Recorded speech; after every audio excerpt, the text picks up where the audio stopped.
నమస్తే, welcome to Suman TV. నేను విష్ణు. ప్రస్తుతంతో పాటు క్వాలిఫైడ్ పర్సన్ ఫినాన్స్ ప్రొఫెషనల్ చారి గారు ఉన్నారు. వారితో మాట్లాడదాం. సార్ నమస్తే. సార్ చారి గారు నమస్తే అండి.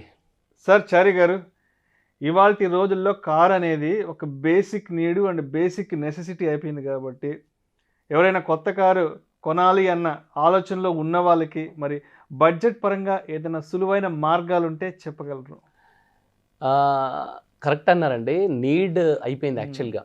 అంటే మనం ఇప్పుడు ఎండకి తట్టుకోలేము, వర్షం పడుతున్నా తట్టుకోలేము, తట్టుకోలేకపోతున్నాం. అందులో పిల్లలు ఉన్నారంటే మటుకు ఖచ్చితంగా కార్ కావాల్సిందేనండి ఇప్పుడు. ఓకే, పిల్లలు రీసెంట్గా మ్యారేజ్ అయ్యి పిల్లలు వచ్చారంటే ఖచ్చితంగా వాళ్ళని బైక్ల మీద ఈ పొల్యూషన్కి తిప్పడం. అండ్ ప్రతి మిడిల్ క్లాస్ వాళ్ళకి డెఫినెట్గా కార్ అనేది కూడా మ్యాండేటరీ అయిపోయింది.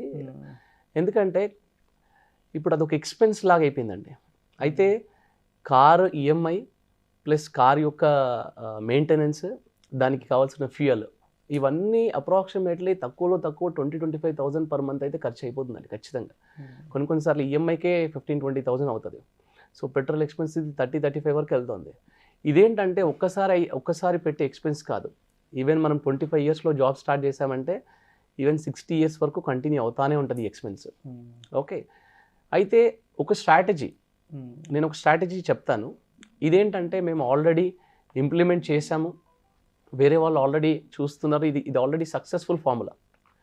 ఈ స్ట్రాటజీ కనుక ఫాలో అవుతే, కరెక్ట్గా మనం అనుకున్నట్టు ఫాలో అవుతే, మీరు ఎవ్రీ 5 ఇయర్స్ కొత్త కారు కొనుక్కోవచ్చు. అలా లైఫ్ లాంగ్ కొనుక్కోవచ్చు, మీ పాకెట్లోంచి ఒక 1 రూపీ కూడా పెట్టకుండా. ఎవ్రీ 5 ఇయర్స్ ఒకసారి ఒక కొత్త కారు కొనుక్కోవచ్చు. నేనైతే ఇప్పటికీ స్కూటర్ మీద తిరుగుతున్నా. అంటే మీరు ఇప్పుడు ఈ వీడియో కంప్లీట్గా చెప్పాక నేను కూడా ప్లాన్ చేస్తాను. డెఫినెట్గా మీకు వర్కౌట్ అయ్యే ప్రాసెస్ అండి ఇదేంటంటే ప్రాక్టికల్గా ఆల్రెడీ ఫాలో అయ్యి అవుతున్న ఇది కాబట్టి మీరు ఇంప్లిమెంట్ చేసుకోవచ్చు మీకు కూడా. జనరల్గా ఇది ఇంకా 25 ఇయర్స్ వాళ్ళకైతే కనుక ఇంకా అద్భుతంగా వర్కౌట్ అవుతుందండి. ఈవెన్ 35 వాళ్ళు కూడా చేయొచ్చు, బట్ 25 వాళ్ళకైతే ఇంకా అద్భుతంగా వర్కౌట్ అవుతుంది. నేనేం చెప్తున్నానంటే, ఎవ్రీ డే జాబ్ స్టార్ట్ అవ్వగానే, ఎస్పెషల్లీ యంగ్స్టర్స్కి, ఎందుకంటే ఒక 5 ఇయర్స్ తర్వాత ఇంకో కొత్త కార్ మళ్ళీ కావాలి అని చూసేది యంగ్స్టర్స్ ఎక్కువ మటుకు. ఒక 5 ఇయర్స్ నడపగానే దాని ఈఎంఐ అయిపోయిన తర్వాత మనకు కొంచెం బోర్ కొడుతుంది, ఆ కారు కొత్త కారు మార్చాలని ఉంటుంది. అలాగే ఎట్ ద సేమ్ టైం ఆ కార్కి ప్రాబ్లమ్స్ కూడా స్టార్ట్ అవుతూ ఉంటాయి అప్పటి నుండి. అందుకని కొత్త కార్ తీసుకోవడం బెటర్, దాన్ని రిపేర్ చేయించడం కంటే. ఓకే, సో ఇప్పుడు నేనేమంటున్నానంటే, ఒక 500 రూపీస్ ఎవ్రీ డే మీరు పక్కన ఒక 10 ఇయర్స్ పెట్టాలండి. ఫర్ ఎగ్జాంపుల్, ఒక 25 ఇయర్స్ పర్సన్ ఉన్నాడు అనుకోండి. ఈ 25 years person 500 rupees per day అంటే around 15,000 rupees per month SIP.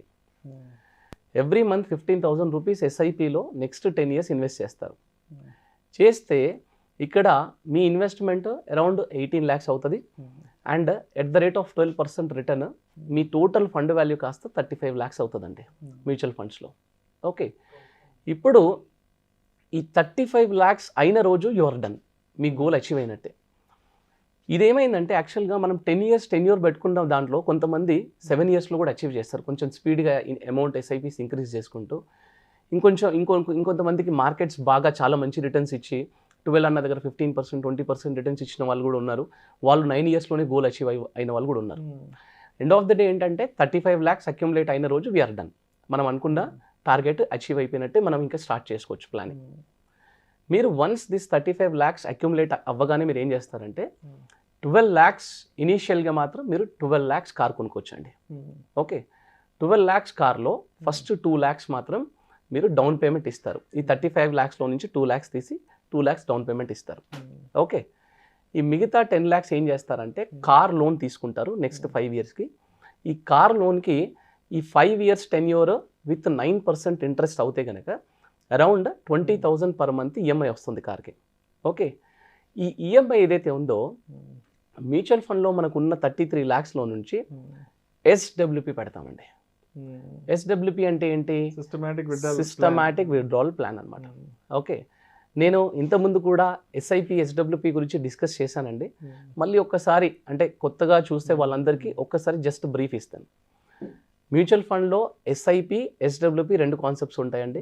ఎస్ఐపిలోనేమో every month మీ బ్యాంక్ అకౌంట్లోంచి అమౌంట్ డిడక్ట్ అవుతూ మీరు యూనిట్స్ని కొంటా ఉంటారు. ఎస్డబ్ల్యూపీలో ఏమవుతుందంటే ఎగ్జాక్ట్గా ఎస్ఐపికి రివర్స్ అవుతుంది.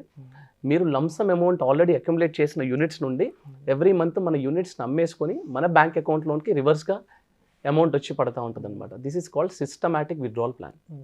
ఓకే, ఇప్పుడు సిస్టమాటిక్ విత్డ్రావల్ ప్లాన్లో ఉన్న అడ్వాంటేజ్ ఏంటంటే మనకి బ్యాంక్ ఎఫ్డీలో పెట్టి ఎవ్రీ మంత్ ఇంట్రెస్ట్ తీసుకున్నట్టుగా, లేదా ఒక ఫ్లాట్ కొని దాని రెంటల్ ఇన్కమ్ ఎట్లాగైతే తీసుకుంటామో అట్లా రెంటల్ ఇన్కమ్ తీసుకున్నట్టుగా ఎస్డబ్ల్యూపీ కూడా ఒక ఆప్షన్ అనమాట మ్యూచువల్ ఫండ్స్లో. దీంట్లో ఉన్న అడ్వాంటేజ్ ఏంటంటే ఎవ్రీ మంత్ మనకు కావాల్సిన విత్డ్రావల్ ఇస్తూనే మన క్యాపిటల్ కూడా స్లోగా గ్రో అవుతూ ఉంటుంది అనమాట. అంటే ఇది ఓవర్ నైట్ అయ్యేది కాదు. ఎట్లాగైతే ఎస్ఐపి మనం ఇన్వెస్ట్ చేస్తూ ఉంటే మార్కెట్ ఫ్లక్చుయేట్ అవుతూ స్లోగా గ్రో అవుతుందో, అట్లాగే ఎస్డబ్ల్యూపీలో కూడా మనకి యూనిట్స్ అమ్ముతున్నా కొద్దీ మన యూనిట్స్ తగ్గుతూ ఉంటాయి, కానీ మన ఎన్ఏవి ఏదైతే ఉంటుందో, మన యూనిట్ రేట్ ఏదైతే ఉందో అది స్లోగా గ్రో అవుతుంది అనమాట. మీకు ఎవ్రీ 5 yearsకి దాని డిఫరెన్స్ కనిపిస్తూ ఉంటుంది.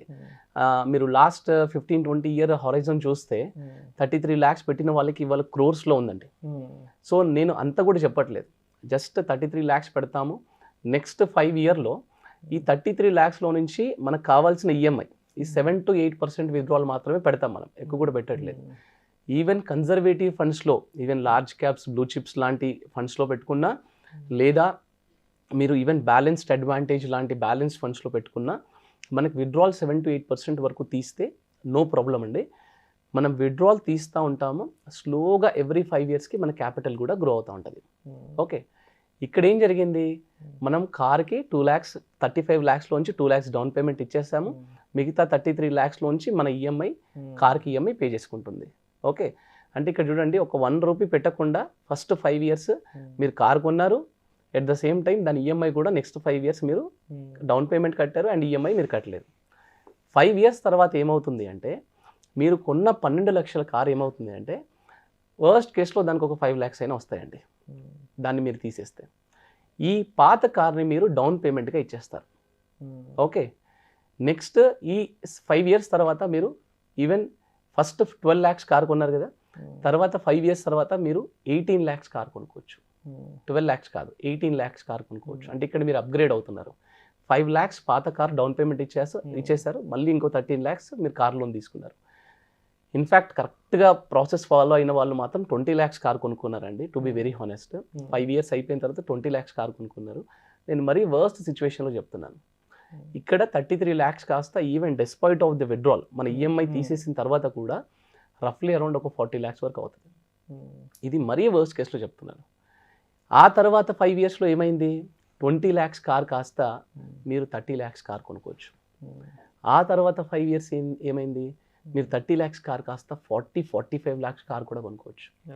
ఇలాగా ఒక 25 years వాళ్ళు ఒక 10 years టైం పెట్టుకొని ఈ 35 lakhs కనుక అక్యుములేట్ చేసుకుంటే వాళ్ళ లైఫ్ లాంగ్, అంటే 80, సపోజ్ వాళ్ళ లైఫ్ స్పాన్ 80-85 వరకు అనుకోండి, వాళ్ళు మారుతి దగ్గర నుంచి మొదలుపెట్టి బెంజ్, BMW వరకు కూడా కొనుక్కోవచ్చు అనమాట, కరెక్ట్గా ప్లాన్ చేస్తే. ఒక్క సింగిల్ రూపీ కూడా వాళ్ళ పాకెట్లోంచి ఇన్వెస్ట్మెంట్ చేయకుండా కారు కొనుక్కోవచ్చు. బేసిక్గా ఏమవుతుందంటే 5 years తర్వాత ఎవరికైనా, మీకైనా నాకైనా కారు మార్చాలనిపిస్తుందండి.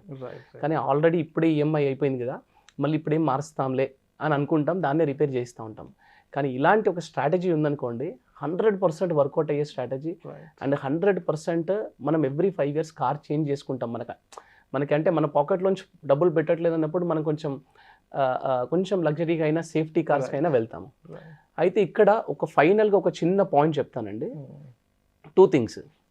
ఒకటి, ఎస్డబ్ల్యూపీ ఎస్ఐపి అనేది డెఫినెట్గా it's an outstanding combination అండి, undoubtedly. It's a working out process అది. కాకపోతే ఏంటంటే, ఒక డాక్టర్ లేకుండా మెడికల్ షాప్కి వెళ్ళి మెడిసిన్స్ కొన్నట్టు, ఒక ఎక్స్పర్ట్ అడ్వైస్ లేకుండా ఇలాంటి మ్యూచువల్ ఫండ్ ఇన్వెస్ట్మెంట్లు, సొంత ప్రయోగాలు చేయకూడదు. నేను లాస్ట్ టైం ఎస్డబ్ల్యూపీ చెప్పినప్పుడు, ఎస్ఐపి చెప్పినప్పుడు ఇదే చెప్పాను, ఇప్పుడు కూడా అదే చెప్తున్నాను. మన వర్క్ వేరే ఉంటుంది, మనము మన వర్క్ మీద కాన్సన్ట్రేట్ చేయాలి.